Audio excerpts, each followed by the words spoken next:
Hello and welcome to the Naked Parent Podcast. My name's Chad Ratliff. I'm your host, and I want to thank you for taking a chunk out of your busy day to spend this time with us. I don't take your decision to do this lightly.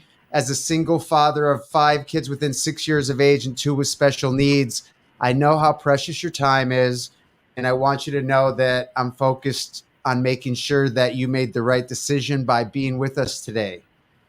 So, I would like to introduce you to a parent of 4 children, 3 young adults, and three of whom are on the spectrum. All of the spectrum children behave and function differently, and all have had struggles in school and with getting the diagnosis they need. Fortunately, she is married to her best friend of over 20 years and is a stay at home mom. Welcome to the show, Shonna. Hello. Thank you for being with us today. Um, and can you tell us a little bit about the ages of your spectrum children? My son is 24. I have a 21-year-old daughter, but she's not on the spectrum. And then I have a 19-year-old daughter and a 17-year-old daughter. And when And did they're you all know? vastly different. Okay, and when did you know that they were on the spectrum? My son, pretty early on, had a lot of peculiarities, I guess you would say.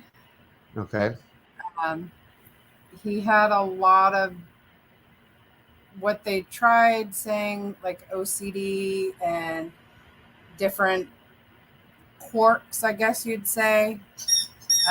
They weren't quick to diagnose spectrum children, especially back then, without the ADHD factor, which he did not have. okay. Schooling was very hard and very triggering for him. Is he considered higher functioning? He's considered high functioning as far as he does have a job. He essentially lives on his own. He doesn't have like a driver's license. He struggles with that. But unless you like really talk to him, you wouldn't quite get that there's not quite a normalcy there. Got it. And sounds like you have a furry friend in the background. That's my daughter's support dog, and she's supposed to be getting home from school soon, and she knows it. Oh, So she's getting excited. how cool. That's awesome. And then how about your other children? When did you think that they might be on the spectrum? My 19-year-old was pretty typical little girl until about 8. And then we started noticing a lot of anxiety issues, a lot of separation issues. School became more of a challenge, not academically, but just getting there, leaving the house, leaving an environment she was comfortable in. They tried a lot of different diagnoses with her. They tried ODD, ADD with aggression, mood disorder, all things that we now know are very typical of girls with autism. Okay.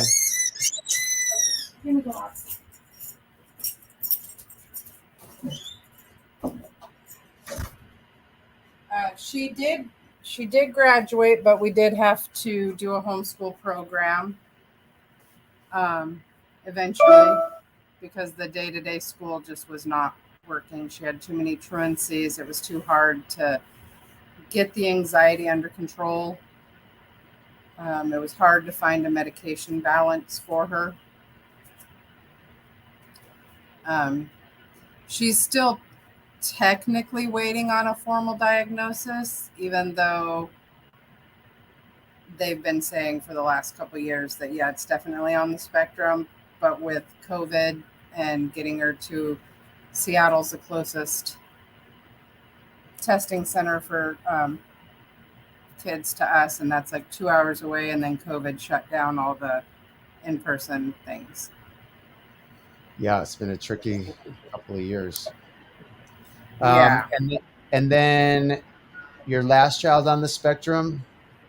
My youngest, she is mostly nonverbal. She's the more obvious, I guess you would say, because she is nonverbal. She has a lot of learning disabilities. She was diagnosed selective mute with anxiety when she was about 5. But again, without the ADHD factor, the Children's Hospital in Portland said that only kids with ADHD and severe acting out have autism. Wow. Again, we now know that's not true. Mm-hmm. And she has had her diagnosis for a little while now, officially. She doesn't do the typical school. Academically, it was hard. And with her anxieties and her severe, I don't even think shyness is a word. It was hard to find a program that would work for her. And it was hard without a diagnosis other than severe learning disabilities, selective mutism, severe anxiety. They could do some things, but then they couldn't do other things. So even though she had the IEPs, she would still have teachers get in her face and be like, you need to say it. You need to speak. You need to tell me what's going on. Then we'd have a week where she wouldn't go to school because she was intimidated by all the teachers. Of course. Brutal. So 4 kids is a lot of activity at home for a typical 4-child family. How'd you do it? It wasn't without struggles. I mean, has it gotten any easier, or is it just as chaotic as it was 10 years ago? I would say having the diagnosis and understanding the diagnosis has helped. It's easier to walk into a store, and especially when you see that my children are very tall. My shortest daughter is almost 5'8". Wow. So when you see these children who you assume should be adults, even given that they are teenagers, right. But then you see them melt down in a store or get very demanding in your face. I need to leave. I want to go home. I want to go home. I want to go home. People don't understand that that's not them being bad. That's not them being, a horrible person to their parent. They're trying to express their anxieties. And so now that I can say, sorry, she's on the spectrum, we got to go, whatever. I find it more comforting as a parent. I see. I would have looked at a parent back. Go ahead. I would have looked at a parent back then and gone, oh my goodness, that child's a brat. Then having my own, it's like, okay, I understand. Not all children are brats. Not all children are the same, mold. And even my three, they each have their own reactions and interactions with people. I'd like to think that we're evolving as a population. I'm not sure if that's true or not. Um, how, I mean, I have to imagine that you're a patient person. Is that true, or is that just an incorrect assumption? No, I think you have to have patience. Um, and even that frustrates even my 19-year-old. She's like, why are you know, letting this child do this? Why don't you do this? And it's like, it's not that easy. And you just have to sometimes step back. And when they were younger, yeah, I would have been quick to be like, okay, time out, and then Right. as each thing became more apparent, you learn how to work to diffuse a situation or to avoid a reaction. And I think Right. that's something that a lot of parents just jump to the typical, oh, they need a timeout. Oh, they need a spanking. Oh, they need this or that. And they don't take into account what the child's really trying to say. I think And I that's an think important point. my youngest definitely taught me that the most, because the more upset she gets or the more stressed about a situation she gets, the less verbal. So even being nonverbal, she could still give me clues that something was going on. But as the anxiety builds, even that goes away to where it's just her laying her head on me and, kind of pounding her head on me. And it's like, okay, something's upset, but how do I figure out what this is? Hmm. And so just taking that minute and just holding your child, even if they're 17 and bigger than you just hold them and try and figure out, okay, how do we get through this? You sound like a caring and patient mom. They're lucky to have you. Is the 19-year-old your typical, whatever that means, daughter? No, What's what? Which child? What's the age of the she's child 20. that 21? And how Yeah, does she interact or not interact with her siblings? not well a lot of times. Um, I think she feels left out because the demands of the others sometimes overshadows things she may have needed as a child. Um, she had her daily needs met, clothes, food, but she may not have gotten as much one-on-one time. Have you ever heard of a camp called Joni and Friends? No. I went there one time by. It was a camp where the whole family goes, but it's for typical, the typical siblings get most of the attention, and there's things for all of the special needs children, but it's like really about giving the typical siblings lots of attention. And it was a really cool concept. When I went, I was sort of surprised. I didn't know something like that existed, so it was pretty cool. um, so what's a difficult day look like in your family? How did what's like the worst day that you can remember? Oh, goodness. A lot of crying, a lot of screaming, a lot of foot stomping. Um, that would be a good day because then at least they were reacting Uh-huh. uh, or interacting, I should say. The days that worry you most are when they get quiet. Um, it's very common, especially for my son and my 19-year-old, to have just stayed in their rooms. Um, and I want to press parents that that's probably the days they need you to reach out to them more. Um, I wished I had understood that more when they were younger. Mm-hmm. Um, being silent doesn't always mean they're happy or they're okay. It's a great point.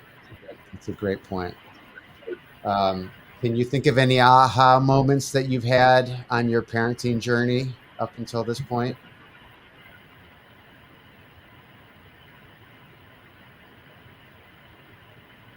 I think the biggest thing for me would be to embrace who they are and embrace the little eccentricities that they have.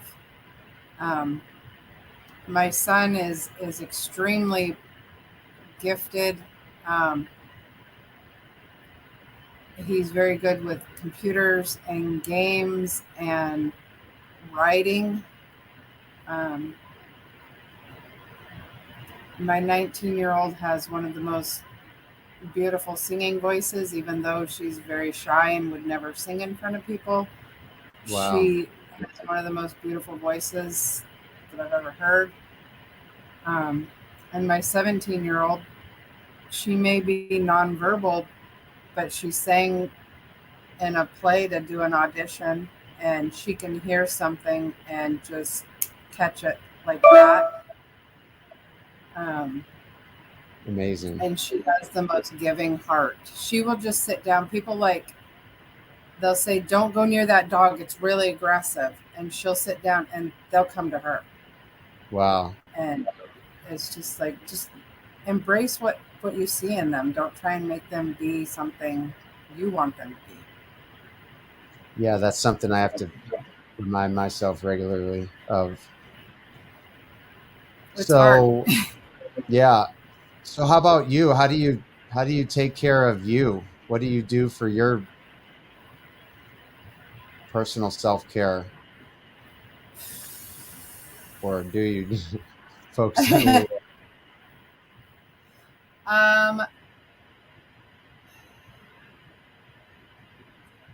it was really hard through when they were younger to try and find things outside of them. I tried to incorporate them in things that I did like. We're very big with, like I said, animals. We always had chickens and ducks and gardens and outside things. Um,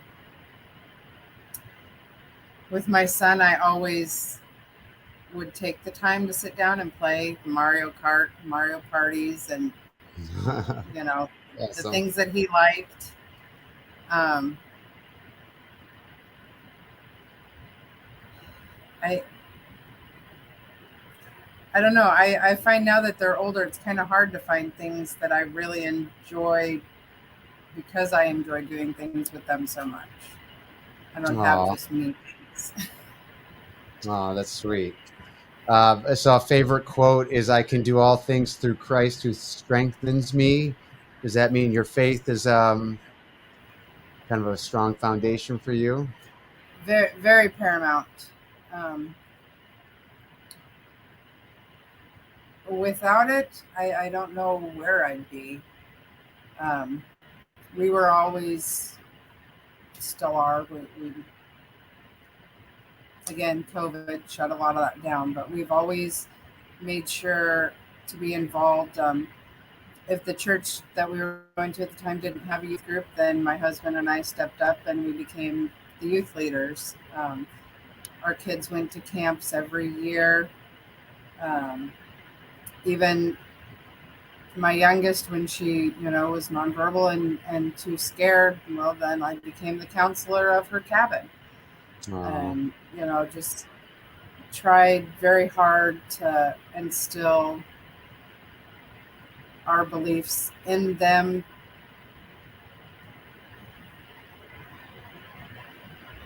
that's great. I mean, I teared up during that process, and it's not because the show promotes a specific religious viewpoint, but I just spiritual connection is something that I wish so much for all parents, especially parents with special needs children, because I know how important it's been for me to get through times that almost seem like I won't be able to make it through. So I'm glad that you have that.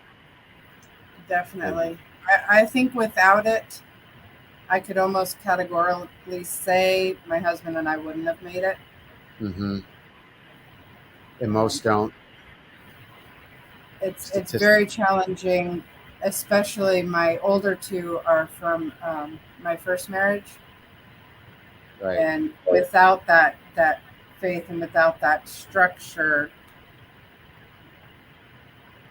I don't know that my husband would have just openly accepted, because it's a burden, and you know Yeah. So it's he's it's a a lot of sounds like a care. pretty special guy. I like to think so. Yeah. Well, I have somebody. I mean, I was kind of left homeless with 100% custody of my five kids, and the girl that took us in, she's just there's no words I can put to describe her. I know how it is watching non-biological adult step up in those situations, and I just think highly of those people because I know how important it was for me. So, um, what is there something that you believe to be true that most parents disagree with?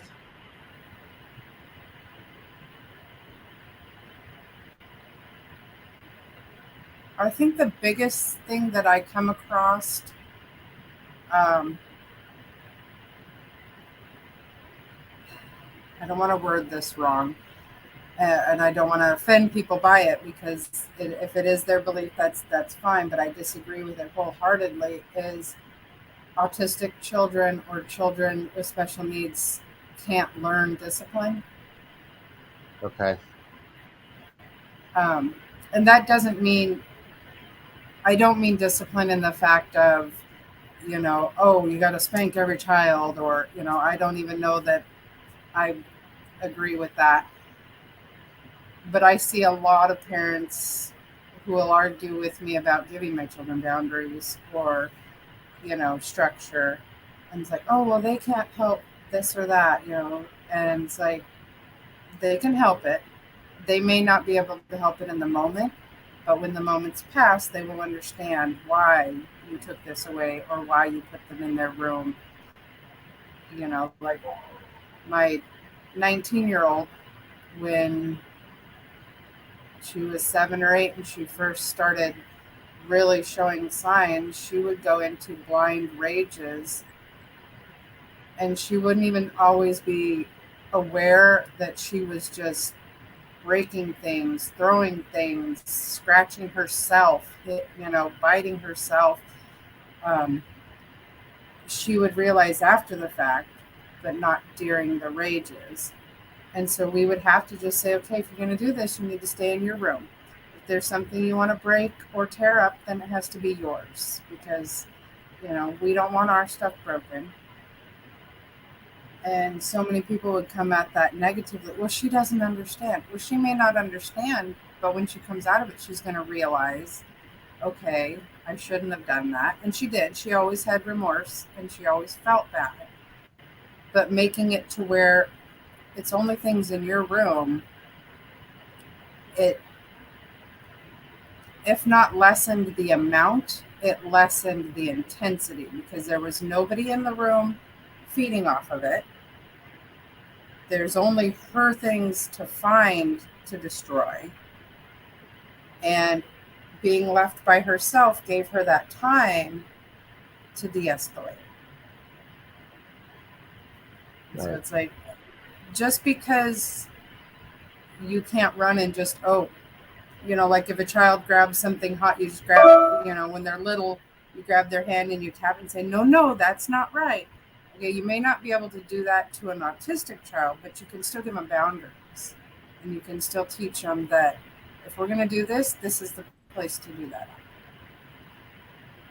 And that's why the show got its name, because we want to talk about the real issues. I know that one of my children, I have a lockout on the outside of his door, because he'll tear the whole house down. And somebody found out about that. And next thing you know, I had child welfare services at my door, investigating, and had to go get a prescription from the doctor. My kid's doctor stayed, and on and on. And these are tricky topics. And I'm glad that we can talk about some of them here. So thank you for sharing that. Just to get to know a little bit more about your perspective, we do a lightning round, which is just a few questions where you give a 1-word to 1-sentence answer. Are you up for it? Sure. What's the best advice you have received? Love them unconditionally. Share a personal habit that contributes to your success. Step back and take a breath. Do you have a top resource or recommendation to share with other parents?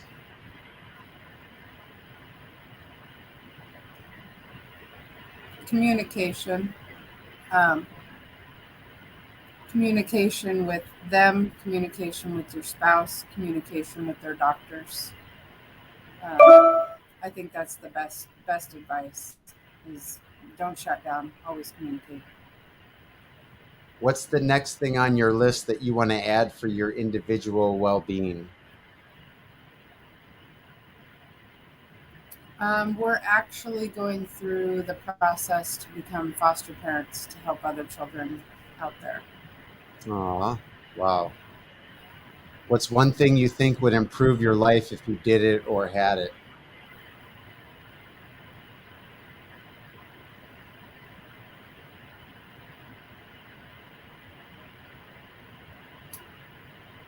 I don't know.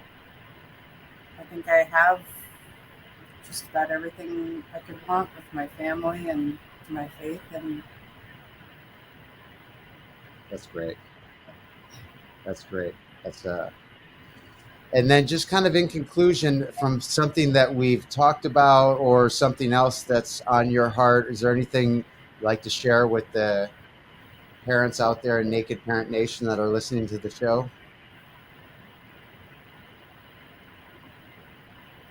I think the biggest thing is always fight for your children, and know that even though you may feel like you're the only one in the race, there's a lot of us out there, and reaching out when you feel alone or you feel overwhelmed is a good, healthy thing. And don't ever think that your questions or your comments or your feelings are invalid. We all feel like we're not enough for our children at times, and that's just not true. That's great. And Shonna, I want to thank you so much for taking the time to be on the show. I know you've had a wild day, and I really do appreciate you taking the time. And I hope you'll stay a friend of the shows, and we can maybe connect down the road and share progress with regards to our families. Definitely. And I wish you a wonderful day to you and all your family members, furry and not so furry. You too. All right. Take care. Bye. Have a good day.